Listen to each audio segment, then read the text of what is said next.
ஓம் சாய்ராம். ஜெய் சாய்ராம். என் அன்பு குழந்தையே, நீ தேடிச் சென்ற காலம் விலகி அனைத்தும் உன்னை தேடி உனது வருகைக்காக காத்திருக்கும் நேரம் இது. எத்தனை துன்பம் வந்த போதும் கூட என் மீது நம்பிக்கை குறையாமல் இருந்தால் அவர்களுக்கு என் உதவி கண்டிப்பாக கிடைக்கும். உங்கள் கர்மத்தை உங்களுக்கு பதில் நான் சுமப்பேன். உங்கள் செயல்களில் உங்களை விட நானே முன்னால் நிற்பேன்.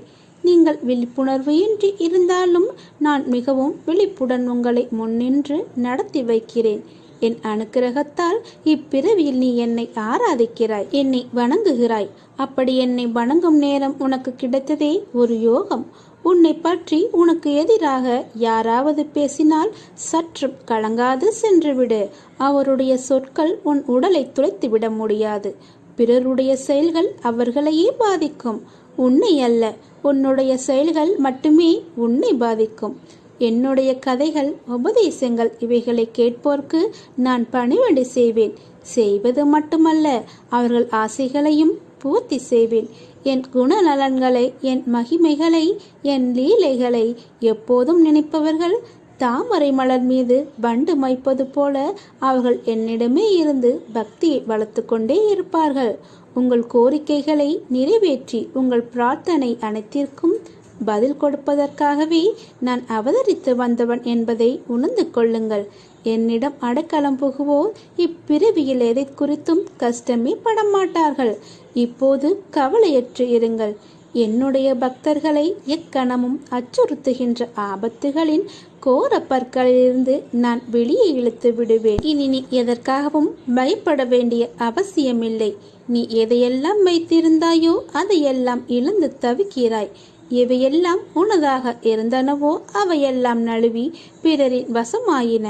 எதையெல்லாம் நம்பினாயோ அதுவெல்லாம் உன்னை கைவிட்டன. இப்போது நீ நிராயுதபாணியாக நிற்கிறாய். இதுதான் உன் நிலை. எப்படி ஜெயிப்பாய் என பலர் உன்னை கேலி செய்யலாம். ஆனாலும் நீ பயப்படாதே. எல்லாம் பழைய சோறு. நானோ உனக்கு புதியதாக சமைக்கப் போகிறேன். உன்னுடைய பசி ஆறுவதற்கு நான் சமைத்து தருகிறேன். அதை சாப்பிடு. உன்னுடைய பசி அனைத்தும் தீரும். நீ இப்படி சோர்ந்து போனால் எதையும் சாதிக்க முடியாது. இதோ நான் சாரதியாக வந்துள்ளேன். நீ எனது அர்ஜுனன், எனக்கு பிரியமுள்ள நண்பன். துன்பம் என்கிற எதிரியை துரத்திட எனது துணையோடும் எனது பலத்தோடும் போர்க்களம் வந்து நிற்கின்ற அர்ஜுனன் நீ. உன் கண்களை திறந்து பார். நானே உனது ஸ்ரீ கிருஷ்ணன். என் பிரியமான நண்பனுக்கு நான் சாரத்தியம் செய்யும் போது எந்த துன்பம் உன்னை தொட முடியும்? உன் மனம் என்னும் தேரில் நான் அமர்ந்து வழி நடத்தி செல்லும் போது இனி உன்னை யாரால் வெற்றி கொள்ள முடியும்? ஒரு நிமிடம் உனது கண்களை மூடி என்னை தியானித்து எனது ரூபத்தை உற்றுப்பார். நான் கிழவன் போல காணப்பட்டாலும் கிழவன் அல்ல, இளைஞன். எல்லையில்லா பராக்கிரகமும் சக்தியும் பெற்றவன். உனக்கு மட்டும் கருணையுள்ள தாய். உண்மையாக தோள் கொடுத்து தாங்கும் நண்பன். உன் கனவுகள் எல்லாவற்றையும் நான் நிஜமாக்குகிறேன். என்னை நம்பு. உனக்குள் முன்னேற்ற வேண்டும் என்ற எண்ணம் தீயாய் எறிவதை நான் பார்க்கிறேன். ஆனால் அது விதி என்னும் காற்று வீசுவதால் நெருப்பானது அங்கும் இங்கும் அலைந்தபடி ஆடிக்கொண்டிருக்கிறது. அது உனக்கு சில உலகியல் நடைமுறையை புரிய வைப்பதற்கு நான் போடும் ஒரு விளையாட்டு. அதில்தான் நீ இப்போது உள்ளாய். அதை போராடி போராடி அழுகையும் துன்பமாய் வந்த போதிலும் என் நாமத்தை உச்சரித்து அதன் நிலை பெற்று நீ உறுதி பூண்டாய். என்னிடம் என் குழந்தையாகவே ஆகிவிட்டாய். இருப்பினும் மாயையும் விதியும் உன்னை ஆட்டுவிக்கும் போது நீ கலங்குவதை பார்த்து என் மனம் துடிக்கின்றது. இனிமேல் உன்னை நான் கண்கலங்க வைக்க மாட்டேன். உன்னுள் எழும் முன்னேற வேண்டும் என்கிற எண்ணம் இப்போது காட்டுத்தீயாய் உருவாகும். அதை எதனாலும் அணைக்க முடியாது. என் குழந்தையின் கையை நான் பிடித்து இருக்கிறேன். இருப்பேன், என்றும் இருப்பேன். உன் கையை நான் என்றும் விடமாட்டேன். அதுபோல என் கையை நீ இறுக பற்றிக்கொள். சில சூறாவளி காற்றுகள் வீசும். அது உன் மனதை அலைப்பாயச் செய்யும். அப்போது கூட என் கையை இறுக பிடித்து கொண்டால் உன்னை நான் நிச்சயம் காப்பேன். என் மீது நம்பிக்கை கொள். நீ எதையெல்லாம் இழந்தாயோ அதை விட அதிகமாக உன்னை வந்து சேரும். நீ வாழ்க்கையில் முன்னோக்கி மகிழ்ச்சியாக செல்லும் காலம் இப்போது வந்துவிட்டது. நம்பிக்கையோடு நான் கூறும் வார்த்தைகளை பின்பற்று. உன் அப்பா உன் நல்லதுக்கு தான் சொல்வேன். நம்பிக்கையோடு இரு. பாபா தன் பக்தனை தன்னுடனே வைத்துக் கொள்கிறார். மனித பிறவிகள் தவறு செய்வது இயற்கையே. மாயையின் விளையாட்டில் தம் பக்தர்கள் தவறு செய்வார்கள் என்பது பாபாவுக்கு தெரியும். எனவே பாபா எப்போதும் விழிப்பாயிருந்து அவர்கள் தவறு செய்வதை தவிர்த்து தடுத்தாட்கொள்ளவே பார்ப்பார். பக்தன் தானே செய்யும் தவறுகளின் காரணமாய் ஆபத்தில் சிக்கிக்கொண்டால் பாபா நேரிடையாகவோ மறைமுகமாகவோ பக்தனை காப்பாற்றி விடுவார்.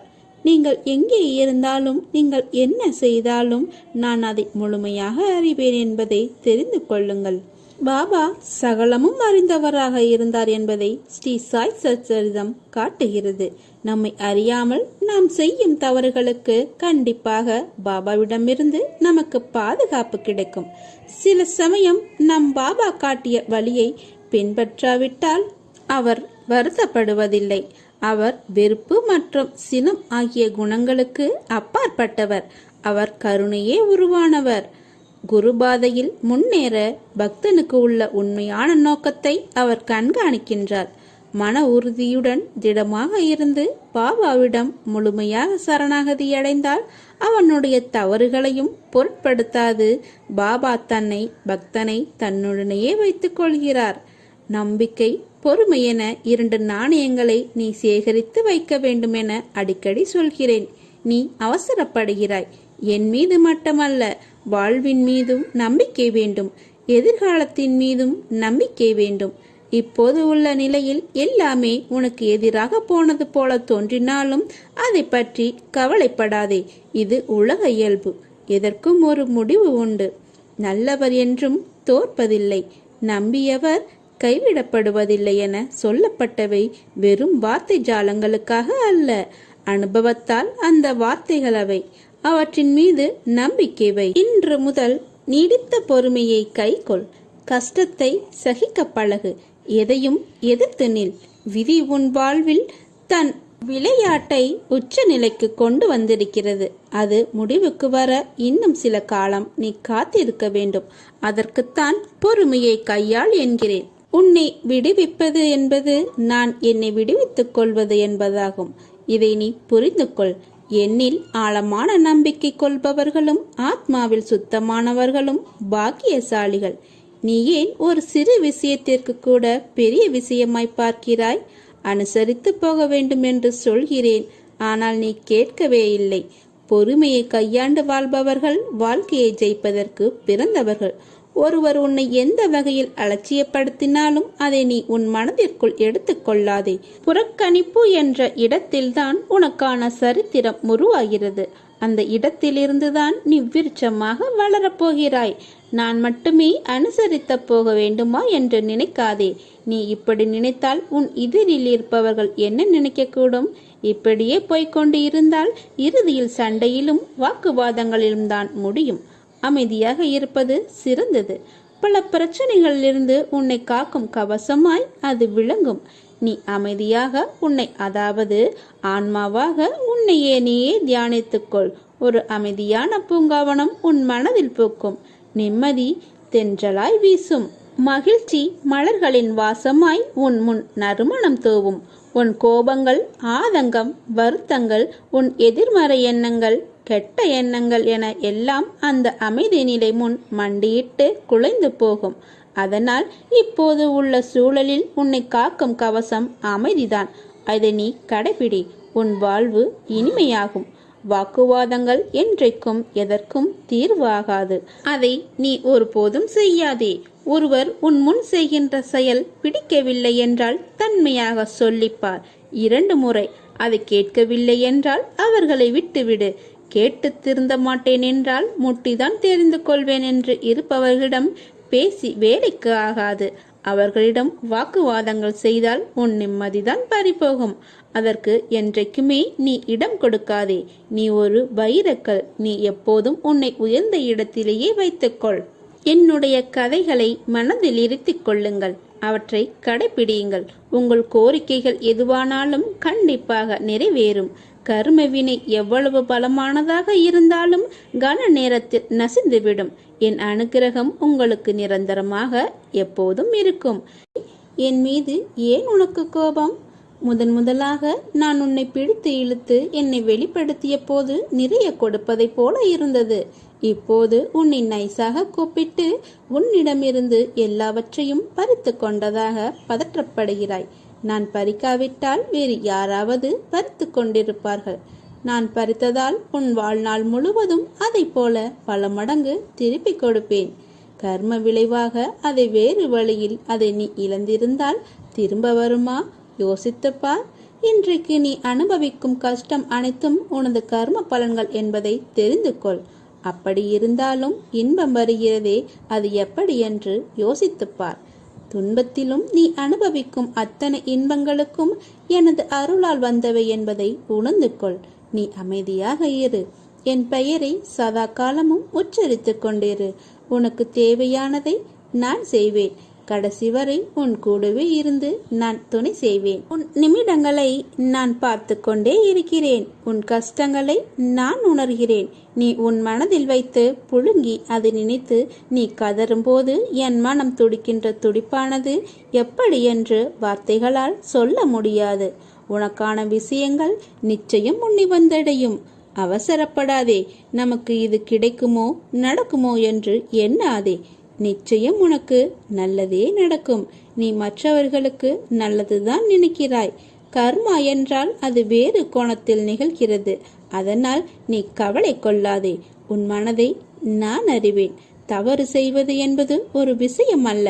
ஆனால் அதை வாழ்க்கையில் மறுபடி யோசித்து கூட பார்க்காத நிகழ்வாய் நினைத்த தவறை உணர்ந்து மனமார்ந்து ஒப்புதல் இருந்தால் வாழ்வில் நிச்சயம் நீ வெல்வாய். நீயும் உன் வாழ்க்கையும் என் பொறுப்பு. நான் கவனித்துக் கொள்கிறேன். உனக்கான பாதையாய் நான் இருந்து உன்னை அதில் என் கைப்பிடித்து நான் நடக்கச் செய்வேன். உன் அம்மாவாக அப்பாவாக என்றும் துணையாய் வாழ்வேன். உனக்கு என் அருளும் ஆசியும் எப்போதும் உண்டு. நிச்சயமாக வாழ்வாய். கடவுள் சிலவற்றை தாமதமாக கொடுத்தாலும் தரமானதாக கொடுப்பார். நீ சோர்ந்து போகாதே. ஏன் இப்படி உன்னை கடுமையாக வருத்தி கொள்கிறாய்? நீ இப்படி உன் உடலை வருத்தி கொண்டு என்னை வழிபட வேண்டாம். நான் எப்போதும் உனக்கு துணையாக உன்னுள்ளேயே இருக்கிறேன். அப்படி இருக்கையில் நீ படும் துயரங்களை நான் அறிய மாட்டேனா? நான் உன் வேண்டுதலை என்றும் அலட்சியப்படுத்தியதில்லை. ஆனால் நீ இப்படி உன்னை வருத்தி கொள்வதை என்னால் தாங்கிக் கொள்ள முடியவில்லை. நீ இப்படி வருத்திதான் உன்னை சூழ்ந்துள்ள துயரங்களான திரும்பிய திசையிலெல்லாம் ஏமாற்றம், துரோகம், வஞ்சகம், ஏழ்மை, இன்னும் பல வழிகளும் துயரங்களும் நீங்க வேண்டி நீ முழுமையாக நம்பும் உன் சாயப்பாவை எண்ணி வேண்டிக் கொள்கிறாய். சரியா? உன் மனதில் இருப்பதை நான் அறிவேன். உன்னை சூழ்ந்துள்ள துயரங்களிலிருந்து தப்பிப்பது எப்படி என யோசித்து தூக்கம் வராமல் தவிக்கிறாய். உன்னை எல்லோரும் அவமானப்படுத்துவது போலவும் கைவிட்டது போலவும் எல்லாமே இருந்தும் எதுவுமே இல்லாதது போலவும் எல்லோரும் இருந்தும் அனாதை போலவும் இப்போது நீ உணர்கிறாய். குழந்தையே, அனைத்தையும் நான் அறிவேன். உனது மனம் எதிரே தெரிகிற சங்கடங்களை நினைத்து நம்பிக்கை இழக்கிற காலகட்டத்தில்தான் நீ இருக்கிறாய். உன் கரும வினைகளின்படி இது உனக்கு உண்மையான சோதனை காலம்தான். நான் இல்லை என்று கூறவில்லை. ஆனால் உன் கர்ம வினைகளை அழைத்து அதை உனக்கு சாதனை காலமாக மாற்றதான் நான் இங்கு போராடி கொண்டிருக்கிறேன். இன்னும் சிறிது காலத்திற்கு சங்கடங்களை சகித்துக்கொள். உன் நம்பிக்கை என்னும் சக்தியை ஒன்று திரட்டி உன் துயரங்களை கண்டு அஞ்சாமல் போராடு. இது நீ திடமான சிந்தையை தக்க வைத்துக் கொள்ள வேண்டிய காலகட்டம். இறை நாமத்தை நீ உச்சரித்து கொண்டே இரு. அது உன்னுடைய கர்ம வினைகளின் பிடியை தளர்த்தும். எந்த நேரத்திலும் கஷ்டத்திலும் நீ உன் மனதில் இருக்கும் நம்பிக்கையை இழக்காமல் இருப்பாயானால் உனது கர்ம வினைகளில் உள்ள தீய பலன்கள் பனி போல் உருகி கரைய வைத்து கொண்டு இருப்பதை நீ உணர்வாய். உனக்கான நல்ல வழியை நிச்சயமாக நான் உருவாக்குவேன். நீ நிம்மதியுடனும் சந்தோஷத்துடனும் வாழ்வாய். அதற்கு நான் பொறுப்பு. நீ என் பரிபூரண அருளும் ஆசியும் ஆசீர்வாதம் முழுமையும் பெற்ற என் செல்ல பிள்ளை. நீ உனக்கு எந்த தீங்கும் நேர நான் விடமாட்டேன். அப்பா, நான் இருக்கிறேன். பொறுமையோடும் நம்பிக்கையோடும் இரு. உன் பிரார்த்தனைக்கு பதில் அளிப்பேன். நிச்சயம் அளிப்பேன். தைரியமாக இரு. அப்பா, என் வீட்டில் இருந்து கொண்டே இப்படி கஷ்டங்களை வர அனுமதிக்கலாமா? நம்பியவர்கள் எல்லாம் மோசம் செய்கிறார்கள். தாங்களும் என்னை ஏமாற்றி வருகிறாயே என்று என் மீது ஏன் கோபம் உனக்கு? குழந்தையே, நீ என் மீது பக்தி செலுத்துகிறாய், பாசத்தோடு உன் மனதில் வைத்திருக்கிறாய். ஆனால் ஒரு பிரச்சனை என்றால் நீதானே சமாளிக்க ஓடுகிறாய். என்னை எங்கே வேலை செய்ய விடுகிறாய்? பிரச்சனையின் உச்சத்தில் தீர்வுக்கு மற்றவர்களை நாடி செல்கிறாய். இதனால் தான் நான் உன் வீட்டில் வேலையே இல்லாமல் வேடிக்கை பார்க்க வேண்டியுள்ளது. எனது அப்பா சர்வ வியாபி என்பதை உணராமல் ஒதுக்கி வைத்துவிட்டு நீ போராட்டத்தை கையில் எடுக்கும்போது எனது வேலை தடைப்பட்டு விடுகிறது. தொட்டதெல்லாம் தோல்வியில் முடிகிறது. நட்டத்திற்கு மேல் நட்டம் உன்னை வாட்டி வதைக்கிறது. நாள் முழுக்க உழைத்தாலும் பஞ்சத்திற்கு பஞ்சமில்லை. நாள் முழுக்க என் நாமத்தை உச்சரித்தாலும் பிரச்சனைக்கும் பஞ்சமில்லை என்று நிலையாகிவிட்டது. என்னை சரணாகதி அடையாதவரை நான் யார் மீதும் என்னை தீர்த்து கொள்ள முடியாது. என்னை அறியாதவர்களுக்கு எனது சிறப்பு உதவிகள் எதுவும் சென்று சேரவும் முடியாது என்பதை தெரிந்து கொள். இப்படியெல்லாம் இதுவரை இருந்திருந்தாலும் இனியும் அப்படிப்பட்ட சூழல் உனக்கு வரவிட மாட்டேன். தைரியமாக இரு.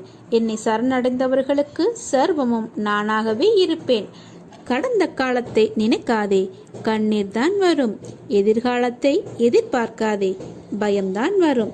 இந்த நிமிடம், இந்த நொடிதான் உண்மை. அதை அனுபவி. நல்லதையே நினை, நல்லதையே செய். நல்லது மட்டும்தான் உனக்கு நடக்கும். மனக்குழப்பமா? கலங்காதே, அனைத்திற்கும் தீர்வு உண்டு. எவ்வளவு வேலை இருந்தாலும் கொஞ்சம் தியான பயிற்சியை பண்ண. ஒருபோதும் மனசளிப்பு அடையாதீர்கள். உங்கள் பிரச்சனைக்கு தீர்வு காண தூங்க போகும் முன் சற்று அமைதியாக உட்கார்ந்து உங்கள் பார்வையை மேலே உயர்த்தி நெற்றி கண்ணை பார்த்தபடி இருங்கள், அல்லது கண்ணை மூட நெற்றி மையத்தை பாருங்கள். பிறகு உங்கள் பிரச்சனை எதுவோ அதை சொல்லுங்கள். பணம் வேற எந்த பிரச்சனையாக இருந்தாலும் சொல்லுங்கள். அதை பற்றி நீங்கள் கவலைப்பட வேண்டாம். கவனத்தை சிதறவிடாமல் மீண்டும் மீண்டும் சொல்லிவிட்டு தூங்கிடுங்கள். அதற்கு விடை உங்கள் கனவு மூலமாக நிச்சயம் காட்டுவார். காலையில் எழுந்ததும் உங்கள் கனவை நினைவுபடுத்தி அதன்படி நீங்கள் செயல்படுங்கள். ஆரம்பத்தில் கனவு வர 2 நாள் ஆகும். பயிற்சி பண்ண பண்ண எளிதில் பலன் கிடைக்கும். ஒரு நாளைக்கு ஒரு கோரிக்கை மட்டும் வையுங்கள். அதற்கான விடை கிடைத்ததும் அடுத்ததுக்கு செல்லுங்கள். வாழ்வில் எதையெல்லாம் நிரந்தரம் என நீ நினைத்து கொண்டிருந்தாயோ அதையெல்லாம் நிதர்சனம் இல்லாத பொய்கள் என்பதை புரிந்து கொள்ளவே சோதனைகள் தரப்பட்டன. யாரை நம்பி உன் உடைமைகளை ஜாமீனி கொடுத்தாய்? அவர்கள் உண்மை இல்லாதவர்கள் என்பதை உணர்த்தவே பிரச்சனையில் உன்னை சிக்க வைக்க அனுமதித்தேன். அடுத்தவர்களால் உனக்கு ஒருபோதும் நன்மை இல்லை என்பதை உணர்த்தவே அவர்களின் சுயரூபத்தை உனக்கு வெளிப்படுத்தினேன். ஆனால் நீயோ வெகுளியாக இருந்து விட்டாய். உனது அன்பு குணத்தை, அப்பாவி தனத்தை அவர்கள் பயன்படுத்தி கொண்டார்கள். பொருளையும் நம்பிக்கையையும் நீ இழந்து விட்டாய். அவமானமும் பட்டாய். அந்த கெட்ட காலங்களை நினைத்து பார்க்க வேண்டாம். அவையெல்லாம் பஞ்சு மெத்தையில் உனக்காக வைக்கப்பட்ட பெரிய முட்களைப் போல குத்தி கொண்டிருந்தவை. இந்த காலங்கள் மாறிவிட்டன. இனி வருவதெல்லாம் உனக்கு வசந்த காலங்கள் தான். இதோ நான் உனது வலது கையை பிடித்து தூக்கி நிறுத்தினேன். இந்த உலகில் என்னை விட உனக்கு உண்மையான உறவுகள் யாரும் இல்லை என்பதை நீ புரிந்து கொள்ள வேண்டும் என்பதற்காகவே பொய்யான உறவுகளை உன்னிடமிருந்து விலக்கி வைத்தேன். என் குழந்தை ஆனந்தமாக இருக்க வேண்டும் என்பதற்காக. ஆனந்தமே பிரம்மம் என்பதை நீ உணர்ந்து கொள்வதற்காக செய்தேன். ஆனந்தம் மனம் மகிழ்ச்சியாக இருக்கும்போது அல்லவா வருகிறது? மன மகிழ்ச்சி எப்போது வருகிறது? உன் கோரிக்கைகள் அனைத்தும் நிறைவேறிய பிறகுதானே மகிழ்ச்சி வருகிறது. அதனால் உனது கோரிக்கைகளை எல்லாம் நிறைவேற்றி உன்னை ஆனந்தமாக வைத்துக் கொள்ளவே இவ்வளவு நேரம் நான் முயன்று கொண்டிருக்கிறேன். இனி உனக்கு எல்லாம் ஜெயமாக நடக்கும். நான் நடத்தி வைப்பேன். என்னை நம்பு. என்னை முழுமையாக நம்பு. என்னை விட்டு ஒருபோதும் நீ அகலக்கூடாது. என் தாமரை மலர்ந்தது போல உன் வாழ்வு மலரப் போகிறது. இனி வரும் காலம் உனக்கு ஜெயமாக இருக்கும். அப்பா நான் இருக்கிறேன். உன்னையும் உன் குடும்பத்தையும் பத்திரமாக பார்க்க வேண்டியது என் பொறுப்பு. நல்லதே நடக்கும். சாயிருக்க பயமே. ஓம் சாய்ராம்.